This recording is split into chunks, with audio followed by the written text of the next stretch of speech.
สบายดีทุกคนเนาะมื้อนี้พาทุกคนมาไต่เขียดเนาะเห็นละ2 ตัวเอาไปใส่ละเอาหายเสร็จบัดนี้บ่ทันเบิ่งมันจะมันไปใส่ละกี่เห็นมันอยู่นี่แหละก็เห็นอยู่หัน2 ตัวตัวนั้นก็บ่เห็นแหละเอาแล้วบัดนี้เอาตัวนี้ก่อนตัวนี้ตัวน้อยบ่เอาเป็นเรียบร้อย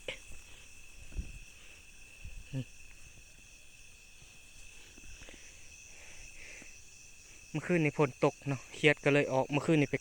ไต่เขียดได้บักหลายๆเนาะจนว่าได้กลางขุตัวนี้แล้วแต่ว่าบ่ได้ทายเนาะฝนตกมื้อนี้ก็เลยมาทายให้ทุกคนเบิ่งเนาะนี่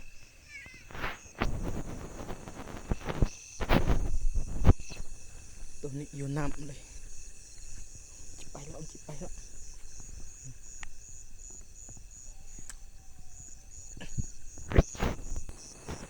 เบิ่งเห็นกระปาดนี่เนาะเห็นกระปาดจับอยู่เสานี่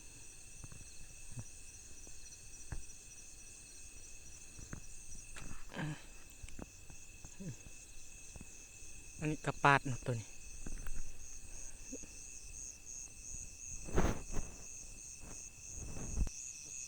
เนาะกระปา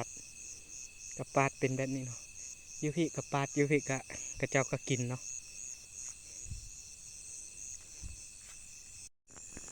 เขียดมันมักอยู่ตามนี้เนาะตามแคมบวกเป็นแบบนี้เนาะมันอยู่นำห้อยตีนหัวตีนควายเนาะ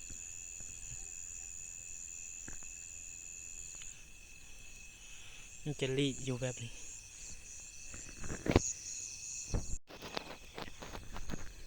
มันเครียดตัวนี้ตัวใหญ่อยู่ถ้าอะไรตัวใหญ่ๆแบบนี้นี่แป๊บเดียวเนาะได้หลายนี่ก็เข้าได้นี่ตัวน้อยหลายเนาะอยู่นี่ตัวหนึ่ง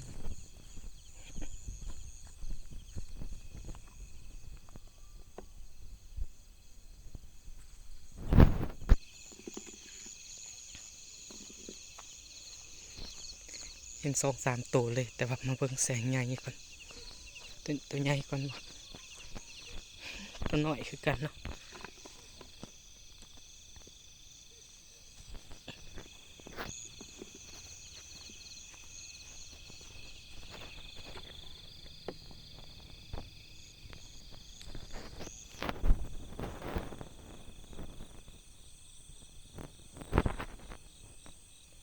ไปแล้วคุบบทันนะ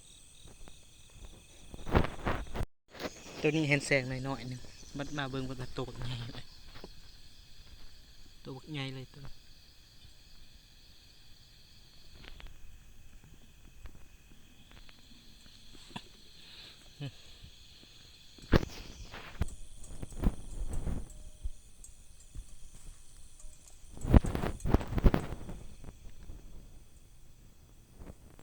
วนี้หน่อยเห็นไหม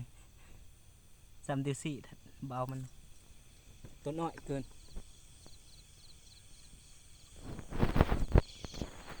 ตัวนี้ก็ตัวน้อยเขียนหน่อยยังหลายเนาะมันมาทันใหญ่มันบุกไปสิขุดเนาะบ่ทันใหญ่ปานใดเขียดหน่อยยังมีลายอยู่เห็นอีกตัวหนึ่งละเบิ่งตัวนี้อีกตัวใหญ่ปะ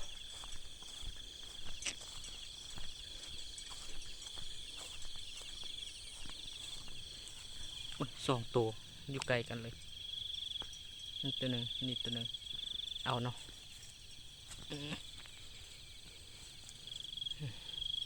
2 ตัวเลยยืนนำกัน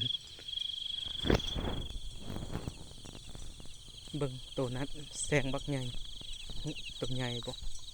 บางตัวแม่เขาเห็นแสงใหญ่ๆสิแม่ตัวน้อยตัวนี้คือตัวใหญ่อยู่คือเห็นมันเป็นอันนี้โอ้ตัวใหญ่แท้อยากได้ตัวแบบนี้เลยเนาะตัวใหญ่ๆแบบนี้เห็นเนาะโอ้ยเกือบบ่ได้มันตัวใหญ่ๆแบบนี้จัง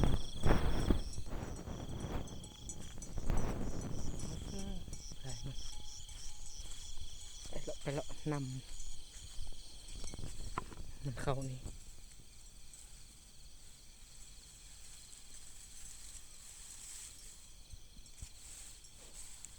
อุ้ยนี่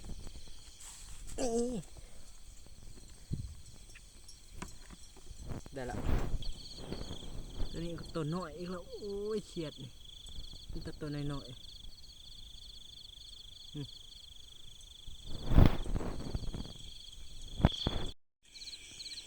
ตัวนี้2 โตใกล้กันอีกละ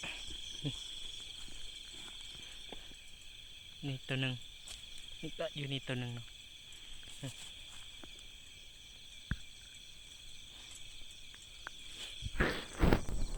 ต้องมั่มลายขนาดต้องมั่มแบบลาย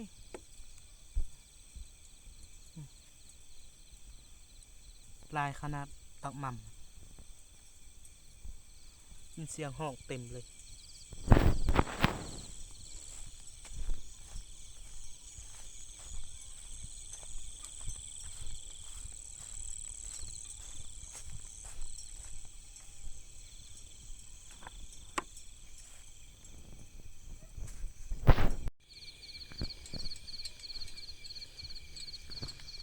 ตัวนี้กระโตบักใหญ่เต็มกำมือเลย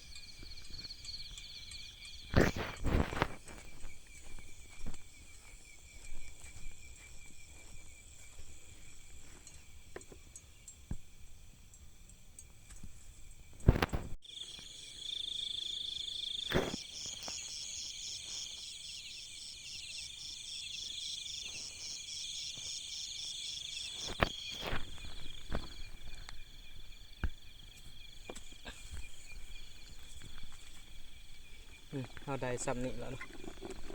ได้ลายแล้ว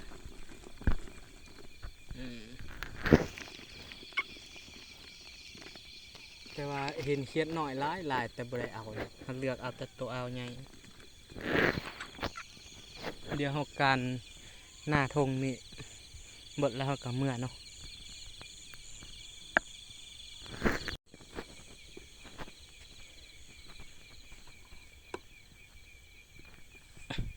2 ตั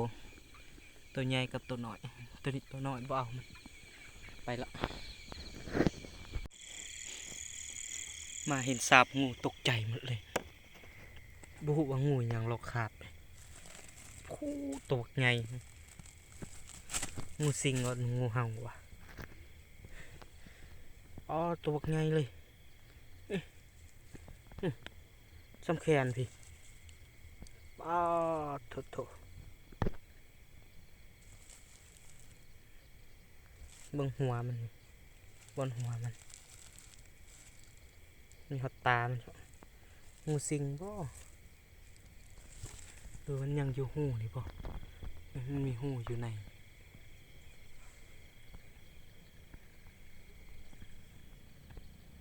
มันน่าจะอยู่หูนี่เนาะมันรอคาบอยู่นี่อุ้ยหยาดไปก่อน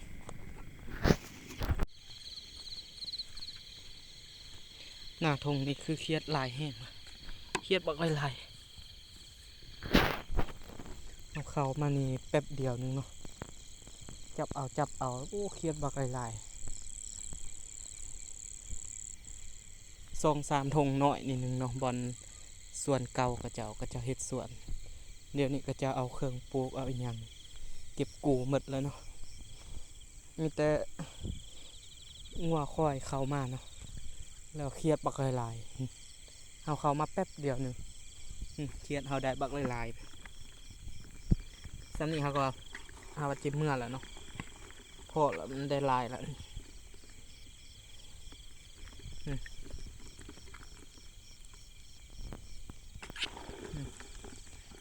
ได้ลายอยู่เด้อ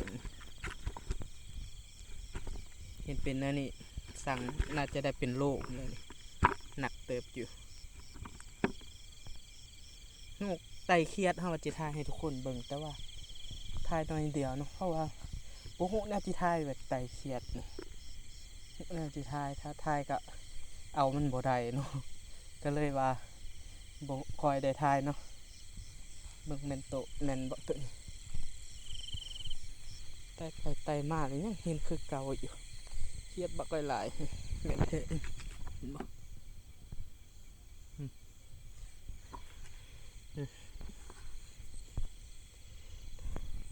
ตักม่ำกะลายเห็นบ่มันห้อง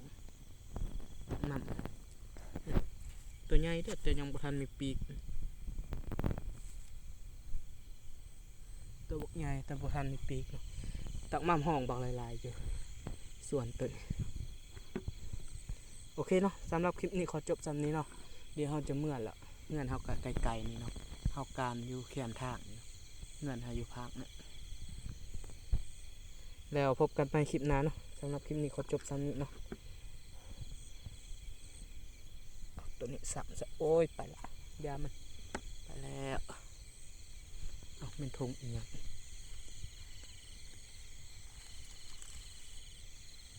ตัวนี้จับเป็นทงยังบุ